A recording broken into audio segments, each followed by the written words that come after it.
സംസ്ഥാനത്ത് ഈ മാസം 2 മാസത്തിലെ പെൻഷൻ തുക വിതരണം ചെയ്യും. തുടർന്ന് വരുന്ന ഓരോ മാസത്തെയും പെൻഷൻ ഡിസംബർ മാസത്തിൽ വിതരണം ചെയ്യുന്ന പെൻഷനോടൊപ്പം നിലവിലുള്ള 4 മാസത്തെ കുടിശ്ശികയിൽ 1 മാസത്തിലെ കുടിശ്ശിക കൂടി ചേർത്തായിരിക്കും 2 മാസത്തിലെ പെൻഷൻ തുക വിതരണം ചെയ്യുന്നത്. ഇതോടൊപ്പം തന്നെ സാമൂഹ്യ സുരക്ഷാ പെൻഷനിലെ വിധവ, വാർദ്ധക്യ, ഭിന്നശേഷി പെൻഷനുകൾ കൈപ്പറ്റുന്ന 8 ലക്ഷത്തോളം വരുന്ന പെൻഷൻ ഗുണഭോക്താക്കൾക്ക് 2 മാസത്തിലെ കേന്ദ്രവിഹിതമായ 400 രൂപ മുതൽ 1000 രൂപ വരെയും എത്തിച്ചേരും. ഒട്ടുമിക്ക ഗുണഭോക്താക്കൾക്കും നേരത്തെ വിതരണം ചെയ്ത തുക ലഭിക്കാത്ത സാഹചര്യത്തിൽ പെൻഷനുമായി ബന്ധപ്പെട്ട അല്ലെങ്കിൽ പെൻഷൻ തുക എത്തിച്ചേരുന്ന ബാങ്ക് അക്കൗണ്ടുകൾ ആധാർ ലിങ്ക്ഡ് ആണോ എന്നുള്ള കാര്യം ഉടൻ തന്നെ ചെക്ക് ചെയ്യേണ്ടതാണ്. നിലവിൽ 4 മാസത്തിലെ ക്ഷേമ പെൻഷൻ കുടിശ്ശികയാണ് 6400 രൂപ വീതം ഓരോ ക്ഷേമ പെൻഷൻകാരനും ലഭിക്കാനുണ്ട്.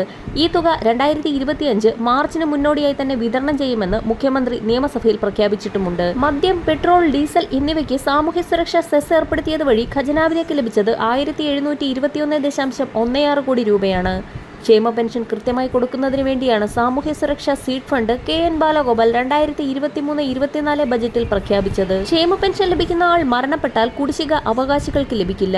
സെസ്സിലൂടെ ലഭിക്കുന്ന തുക സംസ്ഥാനത്തിന്റെ സഞ്ചിത നിധിയിൽ വരവ് വയ്ക്കുകയും ക്ഷേമ പെൻഷനുകൾക്കുള്ള ചിലവുകൾ ബജറ്റ് ശീർഷകങ്ങളിൽ വകയിരുത്തിയ തുകയിൽ നിന്നും അപ്രോപ്രിയേഷൻ നിയന്ത്രണത്തിന് വിധേയമായി ചെലവഴിക്കുകയുമാണ് ചെയ്യുന്നത്. ഈ തുക കൊണ്ട് പെൻഷൻ തുക പൂർണ്ണമായും കൊടുത്തു തീർക്കാൻ സാധിക്കുന്നതല്ല. അതിനാൽ തന്നെ നിലവിൽ 2 മാസത്തിലെ പെൻഷൻ തുക വിതരണം ചെയ്യുന്നതിലേക്കായി 3000 കോടി രൂപയാണ് സംസ്ഥാന സർക്കാർ സഹകരണ ബാങ്കുകളുടെ കൺസോർഷ്യത്തിൽ നിന്നും വായ്പയെടുക്കുന്നത്. ഈ തുക കൂടി എത്തിച്ചേരുന്ന സാഹചര്യത്തിൽ മാത്രമേ ഡിസംബർ മാസത്തിലെ പെൻഷൻ വിതരണം ആരംഭിക്കുകയുള്ളൂ. അതിനാൽ തന്നെ ക്രിസ്മസിനോടനുബന്ധിച്ചുള്ള പെൻഷൻ വിതരണം ഡിസംബർ മാസം 15-ന് ശേഷം മാത്രമേ ആരംഭിക്കുകയുള്ളൂ.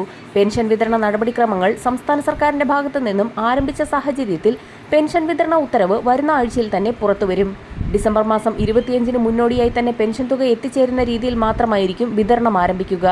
ഇതോടൊപ്പം തന്നെ മസ്റ്ററിംഗ് പൂർത്തിയാക്കാത്തവർക്കും നിർബന്ധിത സർട്ടിഫിക്കറ്റുകൾ സമർപ്പിക്കാത്തവരുമായ ഗുണഭോക്താക്കൾക്കും തീയതി അറിയിപ്പുകൾ എത്തിയിട്ടുണ്ട്. ഡിസംബർ മാസം 20-ന് മുന്നോടിയായി ബന്ധപ്പെട്ട സർട്ടിഫിക്കറ്റുകൾ സമർപ്പിക്കുകയും മസ്റ്ററിംഗ് പൂർത്തിയാക്കുകയും ചെയ്യുന്നവർക്ക് പെൻഷൻ തുക മുടങ്ങാതെ തന്നെ ലഭിക്കുന്നതായിരിക്കും. പെൻഷൻ ഗുണഭോക്താക്കൾ പെൻഷനർ ID, ആധാർ എന്നിവ ഉപയോഗിച്ച് പെൻഷൻ സ്റ്റാറ്റസ് ഇപ്പോൾ തന്നെ ചെക്ക് ചെയ്യേണ്ടതാണ്. വരും ദിവസങ്ങളിലെ പെൻഷൻ അറിയിപ്പുകൾക്കായി ചാനൽ സബ്സ്ക്രൈബ് ചെയ്യാൻ മറക്കാതിരിക്കുക.